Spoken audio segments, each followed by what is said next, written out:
ാണെന്നറിയോ? ഇമാം ബുഖാരി മുസ്ലിം നിവേദന ചെയ്ത ഹദീസിലുണ്ട്. ആയിഷ ബീബി സോക്കേട് പിടിച്ചിട്ട് ലേശം ശാന്തത കിട്ടിയപ്പോ ഒന്ന് അന്തിക്ക് മറക്കിരിക്കാൻ പോയതാ. അന്തിക്ക് വെളുക്കിരിക്കാനാ പോലും പോകാം. മറക്കിരിക്കാൻ എന്ന പ്രയോഗം നമ്മളെ സംസ്കാരത്തോടൊത്തതാണ്. വെളുക്കിരിക്കാൻ പോകുമ്പോ മനാസേന്റെ ഭാഗത്തേക്ക് വെളുക്കിരിക്കാൻ വേണ്ടി പോകുമ്പോ ഉമ്മു മിസ്തഹ എന്ന പേരിലുള്ള ഒരു പരിചാരകയാണ്, അബൂബക്കർ സിദ്ദീഖിന്റെ കുടുംബക്കാരത്തിയാണ്. ആ കുടുംബക്കാരത്തിയോടൊപ്പമാണ് പോയത്. രണ്ടാളില്ലാതെ വെളുക്കുമല്ലോ. അങ്ങനെ പോയിട്ട് പോരുമ്പോ വഴിയിൽ നിന്ന് മടങ്ങിപ്പോരുന്നതിൻ്റെ ഇടയിൽ ഉമ്മു മിസ്തഹ മെല്ലെ പുതപ്പിലൊന്ന് വെച്ചുത്തി വീഴാൻ കൊടുക്കും. ആ വീഴുമ്പം തന്നെ എന്തോന്ന് പറയാൻ വിചാരിച്ചുമ്പോഴാണ് നമ്മൾ ഈ വെച്ചുത്തല്. മനസ്സിലെന്തോന്ന് പറയാൻ വിചാരിച്ച് നിൽക്കുമ്പോഴാണ് വെച്ചുത്ത. അതിനെ അവിടെ സംഭവിച്ചതും ഉമ്മു മിസ്തഹ എന്തോ പറയാൻ വിചാരിച്ചപ്പം വെച്ചുത്തി. വഴുതി വീഴാൻ വേണ്ടി പോയപ്പോ എന്നിട്ട് പറഞ്ഞു തൈസ മിസ്തഹ, മിസ്തഹ നശിക്കട്ടെ എന്നാ പറയുന്നത്. മിസ്തഹ എന്ന് പറയുന്ന ആരാ? ഉമ്മു മിസ്തഹിന്റെ മോൻ. ഉമ്മു മിസ്തഹിന്റെ പുന്നാര മോനെ പറ്റി തള്ളയാ പറയുന്നത് തൈസ മിസ്തഹ, മിസ്തഹ നശിക്കട്ടെ. അപ്പൊ ആയിഷ റളിയല്ലാഹു അൻഹ ആ സോക്കേളിൽ നിന്നിട്ട് പ്രതികരിച്ചു, ബീസമാത്ത സൂദീന, നിങ്ങൾ പറഞ്ഞത് മഹാമോശം. അത്തസുബ്ബീന റജുലൻ ഷഹീദ ബദറൻ, ബദറിൽ സംബന്ധിച്ച ഒരു സ്വഹാബിനെയാണ് നിങ്ങൾ ഈ ചീത്തറിയുന്നത്. നിങ്ങളുടെ മകനാണെരുതി നാണാഭാഷ്യം. മിസ്തഹ നിങ്ങളുടെ മകനായിരിക്കാം, മകനെ തള്ളക്ക് ദുഷിക്കാമായിരിക്കാം. പക്ഷേ നിങ്ങളുടെ മകൻ കണ്ടാ പോരാ മിസ്തഹ. മിസ്തഹ ബദറിൽ സംബന്ധിച്ച സ്വഹാബിയല്ലേ? ബദറിൽ സംബന്ധിച്ച സ്വഹാബിനെയാണോ നിങ്ങൾ ഈ ചീത്ത പറയുന്നത് എന്ന് അള്ളാഹുവിന്റെ റസൂലിന്റെ ആയിഷ റളിയല്ലാഹു അൻഹ എന്ന മണവാട്ടി മിസ്തഹിനെ കുറിച്ച് തള്ള ദുഷിച്ചു പറഞ്ഞപ്പോ പറഞ്ഞത് സ്വഹീഹുൽ ബുഖാരി ഉദ്ധരിക്കുന്നുണ്ട്, ഇമാം മുസ്ലിമും. അപ്പോ ഉമ്മു മിസ്തഹ പറഞ്ഞു, നിനക്കെന്തറിയാൻ പൊട്ടി, മിസ്തഹ പറഞ്ഞടക്കുന്നു ലോകത്ത് പരത്തി നടക്കുന്നതൊക്കെ അബൂബക്കർ സിദ്ദീഖിന്റെ ചെലവ് പറ്റി. സിദ്ദീഖ് എന്നവരുടെ എളാമാന്റെ മോനാത്. ഇവരുടെ ചെലവ് പറ്റിയിട്ട് സിദ്ദീഖിന്റെ മോളെ പറ്റി ആ പുരാതി പറയുന്നത്.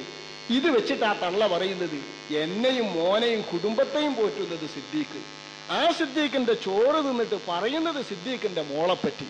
ഇത് പൊറുക്കാൻ പറ്റുമോ എന്ന് ആലോചിച്ചിട്ടാ ഈ തള്ള മിസ്തഹ നശിക്കട്ടെ എന്ന് പറയുന്നത്. പക്ഷേ ബദറിനെ സംബന്ധിച്ച സ്വഹാബിനെയോ എന്ന് ആയിഷ ചോദിക്കുന്ന ചോദ്യത്തിൽ ബദരിയിൽ സംബന്ധിച്ച ഒരു സ്വഹാബിക്ക് എന്തു തോന്യാസം വന്നാലും അവരുടെ ഹൃദയത്തിന്റെ അകത്ത് കൽപ്പിക്കുന്ന വിലയും നിലയും നമ്മൾ വായിക്കണം. മിസ്തഹിന്റെ ഉമ്മ പറഞ്ഞു, നീ പൊട്ടിയ, നിന്നെപ്പറ്റി വല്ലതും പറയുന്നത് നീ കേൾക്കുന്നുണ്ടോ? ആയിഷ പറയാ, അതാണ് നടാടെ എന്നെപ്പറ്റി മദീനത്ത് കുലുങ്ങുന്നുണ്ടോന്ന് എന്നെ വിവരമറിയിക്കാൻ കിട്ടിയ ഒന്നാം സംഭവം.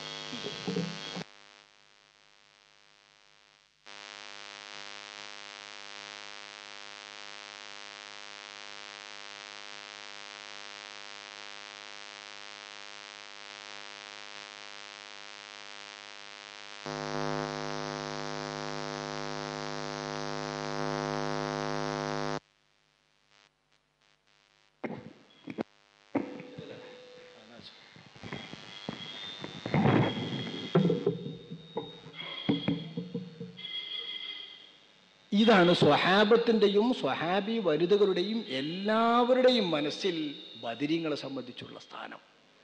ബദരീങ്ങൾ ഇല്ലാതെ പോയാൽ ആ ലോകത്ത് വരുന്ന ഒരു നാശവും ബർക്കത്തില്ലായ്മയും ഇതും സ്വഹാബത്തിനും മുസ്ലിമീങ്ങളിലെ ഉലമാക്കൾക്കും താബിയങ്ങൾക്കും ഒക്കെ വല്ലാത്ത ഭയവും ആശങ്കയുമായിരുന്നു. ഇമാം ബുഖാരി ബദരീങ്ങളുടെ ചരിത്രം പറയുന്ന കൂട്ടത്തിൽ തന്നെ ബദരീങ്ങളുടെ സ്ഥാനമാനങ്ങൾ വിവരിക്കുന്ന ബാബുകൾക്കിടയിൽ തന്നെ പറയുന്ന ഒരു ഹദീസുണ്ട്. വഖാല ലൈസ്, ബസറയിലെ പ്രസിദ്ധ പണ്ഡിതൻ ലൈസ് പറയുന്നു, അൻ യഹ്യ ബിൻ സഈദ് അൽ ഖത്വാൻ എന്ന താബിഈങ്ങളിൽപ്പെട്ട ഒരു മുഹദ്ദിസ്, അൻ സഈദ് ബിൻ മുസയ്യബ്, ഒരു സ്വഹാബിന്റെ പൗറുള്ള താബിഈയായ വലിയ മുഹദ്ദിസാണ് സഈദ് ബിൻ മുസയ്യബ്. ഈ സഈദ് ബിൻ മുസയ്യബിനെ തൊട്ട് സഈദ് ബിൻ മുസയ്യബിന്റെ ഒരു വാക്ക്, എന്താ വാക്ക് എന്നറിയോ? ചരിത്ര വാക്കിൽ നമ്മൾ സംയോജിപ്പിക്കുകയാണ്. വഖഅത്തിൽ ഫിത്നത്തുൽ ഊല, ഒന്നാമത്തെ നാശം സംഭവിച്ചു. ഫലം തുബ്ഖി മിൻ അസ്ഹാബി ബദരിൻ അഹദാ, ബദരീങ്ങളെ ഒരൊറ്റെണ്ണം ആ ഫിത്തന പിന്നെ അവശേഷിപ്പിച്ചില്ല. ബദരീങ്ങൾ മുഴുവൻ കൊല്ലപ്പെട്ടത് ഈ ഫിത്തനയിലാകുന്നു. സുമ്മ വഖഅത്തിൽ ഫിത്നത്തു സാനിയ, പിന്നെ രണ്ടാമത്തെ ഫിത്തന ഇളകി. ഫലം തുബ്ഖി മിൻ അസ്ഹാബിൽ ഹുദൈബിയ്യത്തി അഹദാ, പിന്നെ ഹുദൈബിയയിൽ ബൈഅത്തുർ റിദ്വാനിൽ പങ്കെടുത്ത ഒരൊറ്റ സ്വഹാബിയെയും ആ ഫിത്തന അവശേഷിപ്പിച്ചില്ല. സുമ്മ വഖഅത്തിൽ ഫിത്നത്തു സാലിസ, പിന്നെ മൂന്നാമത്തെ ഫിത്ന ഇതാ സംഭവിച്ചിരിക്കുന്നു. ഫലം തർതഫി ഇലൽ ആൻ, ഇപ്പോൾ വരെയും ഈ ഫിത്ന കെട്ടടങ്ങിയിട്ടില്ല, ഉയർന്നു പോയിട്ടില്ല. വലിന്നാസി ത്വബാ, മനുഷ്യന്മാരൊക്കെ വലിയ ബുദ്ധിയും വിവരമുള്ളവരാണ്. മഹാനായ സഈദ് ഇബ്നുൽ മുസയ്യിബ് റളിയല്ലാഹു അൻഹു പറയുന്ന ഒരു വലിയ വാക്യം. ഇതൊരു വലിയ ചരിത്രമാണ് അദ്ദേഹം വിവരിക്കുന്നത്. സഈദ് ഇബ്നുൽ മുസയ്യിബ് എന്ന് പറഞ്ഞാൽ സ്വഹാബിയല്ല, പക്ഷെ അള്ളാഹുവിൻ്റെ റസൂലിൻ്റെ മണവാട്ടി ഉമ്മു സലമ റളിയല്ലാഹു അൻഹായുടെ മുലപ്പാല് കുടിച്ച് വളരാൻ ഭാഗ്യം ലഭിച്ചിട്ടുള്ള താബിഈങ്ങളിൽപ്പെട്ടൊരു വലിയ മഹാനാണ്. 300-ൽ പരം അള്ളാഹുവിൻ്റെ റസൂലിൻ്റെ സ്വഹാബാക്കളെ കാണാൻ ഭാഗ്യം ലഭിച്ചിട്ടുള്ള, ഹദീസ് പഠിക്കാൻ ഭാഗ്യം ലഭിച്ചിട്ടുള്ള മഹാൻ ഈ സഈദ് ഇബ്നുൽ മുസയ്യിബ് റളിയല്ലാഹു അൻഹു തങ്ങൾ നേരെ ഹദീസ് സ്വഹാബിയിൽ നിന്ന് ഉദ്ധരിക്കാതെ ഖാല റസൂലുള്ളാഹി, അള്ളാന്റെ റസൂൽ പറഞ്ഞു എന്നങ്ങ് പറഞ്ഞാൽ ഏത് സ്വഹാബി പറഞ്ഞു കൊടുത്തു എന്ന് പിന്നെ അവിടെ ചോദിക്കണ്ട. സ്വഹാബിനെ കളഞ്ഞ ഹദീസിന്റെ ഡിഗ്രി അല്ല, സ്വഹാബിയുള്ള ഹദീസിന്റെ അതിന് ഡിഗ്രിയാകുന്നു എന്നാ മുർസലു സഈദ്. സഈദ് ഇബ്നു മുസയ്യിബിന്റെ മുർസലിന് അത്ര സ്ഥാനമുണ്ട് എന്നറിയുന്ന മഹാനാ സഈദ്. ആ സഈദ് പറയണേ, ദീനിന്റെ പേരിലുണ്ടായ ഫിത്തനകൾ ഉണ്ടാക്കി തീർക്കുന്ന കുരുത്തക്കേട് നല്ല നല്ല നല്ല മനുഷ്യന്മാരൊക്കെ മരിപ്പിക്കലാണ്. ഈ പാഠം അതാണ് ഇതിലെ ഒന്നാമത്തെ ഫിത്തന. അദ്ദേഹം ഉദ്ദേശിക്കുന്ന ഇമാം ബുഖാരി പറയുന്നു, യഅനി മഖ്തല ഉസ്മാൻ. ഉസ്മാൻ ഇബ്നു അഫ്ഫാൻ റളിയല്ലാഹു അൻഹുവിനെ കൊല്ലപ്പെട്ടില്ലേ? ഉസ്മാൻ റളിയല്ലാഹു അൻഹു തങ്ങൾ 40-ൽ ചില്ലാനം ദിവസത്തെ ഉപരോധത്തിന്റെ ശേഷമായിട്ട് ഉസ്മാൻ എന്നവരെ മുസ്ലിമീങ്ങളിൽ നിന്ന് തന്നെ പെട്ട വിപ്ലവകാരികൾ ഖുർആൻ ഓതിക്കൊണ്ടിരിക്കുമ്പം കൊല ചെയ്തു. ആ കൊല ചെയ്ത വധം ഒന്നാമത്തെ മുസ്ലിം സമുദായത്തിൽ വന്ന ഒന്നാമത്തെ രക്തരൂക്ഷിത വിപ്ലവമാണ്. ആ ഫിത്തന അന്ന് വന്നതിന്റെ ശേഷം പിന്നെ അലി ഇബ്നു അബീ ത്വാലിബ് റളിയല്ലാഹു അൻഹുവിന്റെ കാലത്ത് സ്വഹാബാക്കൾക്കിടയിൽ നടന്ന അനിഷ്ട സംഭവങ്ങൾക്കും യുദ്ധങ്ങൾക്കും പോരാട്ടങ്ങൾക്കും എല്ലാം നിമിത്തം ഉസ്മാൻ ഇബ്നു അഫ്ഫാൻ റളിയല്ലാഹു അൻഹു കൊല ചെയ്യപ്പെട്ടതാണ്. അലിയാരോട് എതിർത്ത് വന്ന സൈന്യം പറഞ്ഞിരുന്നത് തന്നെ ഉസ്മാന്റെ രക്തത്തിന് പ്രതികാരം ചോദിച്ചില്ല ഖലീഫ അലി എന്ന്. അതിന്റെ പേരിൽ ഉയർന്ന യുദ്ധങ്ങളാണ് സ്വഹാബത്തിന്റെ ഇടയിൽ നടന്ന ജമല്, സിഫീൻ യുദ്ധങ്ങളൊക്കെ. ഇതാണ് സഈദ് ഇബ്നുൽ മുസയ്യിബ് പറയുന്നത്. ഉസ്മാനെ കൊല്ലപ്പെട്ട ആ ഫിത്ന അത് അവസാനിച്ച് തീരുമ്പോഴേക്ക് ബദരീങ്ങളിൽപ്പെട്ട ഒരൊറ്റ സ്വഹാബിനെ അവസാനിപ്പിച്ചില്ല. ബദരീങ്ങളിൽ അവസാനം മരിക്കുന്ന ആള് സഅദ് ഇബ്നു അബീ വഖാസ് റളിയല്ലാഹു അൻഹു തങ്ങളാണ്.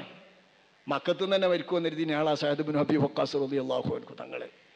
മൂപ്പര് പിന്നെ ജീവിച്ച് ബദരീങ്ങളിൽ നിന്ന് അവസാനം വഫാത്തായത് സഅദ് ഇബ്നു അബീ വഖാസ് റളിയല്ലാഹു അൻഹു. ആ സഅദ് ഇബ്നു അബീ വഖാസ് റളിയല്ലാഹു തആല അൻഹു തങ്ങളവர்கள் അടക്കമുള്ളവർ വഫാത്താകുന്നത് ഉസ്മാൻ എന്നവരെ കൊല്ലപ്പെട്ട ഫിത്നയെ തുടർന്നോ ആ ഫിത്നയെ തുടർന്നുണ്ടായ അനിഷ്ട സംഭവങ്ങളിലോ ആണ്. അപ്പൊ കണ്ടങ്ങൾ മുസ്ലിമീങ്ങൾക്കിടയിലുള്ള വിപ്ലവം കൊണ്ടും രക്തവിപ്ലവം കൊണ്ടും കുത്തിച്ചൊലിക്കൽ കൊണ്ടും ഉണ്ടായിത്തീരുന്ന അനിഷ്ടം അള്ളാന്റെ നല്ല നല്ല നല്ല മനുഷ്യന്മാരിൽ മുന്തിയവരായ ബദരീങ്ങൾ അങ്ങ് കൊല ചെയ്യപ്പെട്ടിട്ട് ഭൂമിയിൽ നിന്ന് പോകലായി പോയി മൂപ്പര് ഏർപ്പാട് പറയാ. രണ്ടാമത് മൂപ്പര് പറയുന്നത് വഖഅത്തിൽ ഫിത്നത്തു സാനിയ, രണ്ടാം വിപ്ലവം വന്നു. മദീനത്തെ വിപ്ലവം മൂപ്പരുടെ ശ്രദ്ധ. രണ്ടാം വിപ്ലവം എന്നത് ഏതാണ്? ഹിജ്റ 63-ാം കൊല്ലത്തിൽ യസീദ് ഇബ്നു മുആവിയയുടെ നേതൃത്വത്തിൽ വരുന്ന ഒരു വലിയ സേന, അദ്ദേഹം അയച്ച ഒരു വലിയ സേന മദീനത്തെ ഹറയിൽ, അതായത് കറുത്ത് ചൂടായ കല്ല് എന്നാ, ഈ ചൂടുള്ള കല്ലുകളുള്ള പ്രദേശം എന്നാ ഹറ എന്ന് പറഞ്ഞാൽ, അവിടെ വെച്ചൊരു വലിയ പോരാട്ടം. മദീന നിവാസികളും ഇയാളുടെ സേനയും. ആരാ ഇയാൾ എന്ന് പറഞ്ഞാൽ മുആവിയ റളിയല്ലാഹു അൻഹു അലിയാർക്ക് ശേഷം ഖലീഫയായി. മുആവിയ തങ്ങൾ ശേഷം തൻ്റെ മകൻ യസീദിനെ ഖലീഫയായി നിയോഗിച്ചു.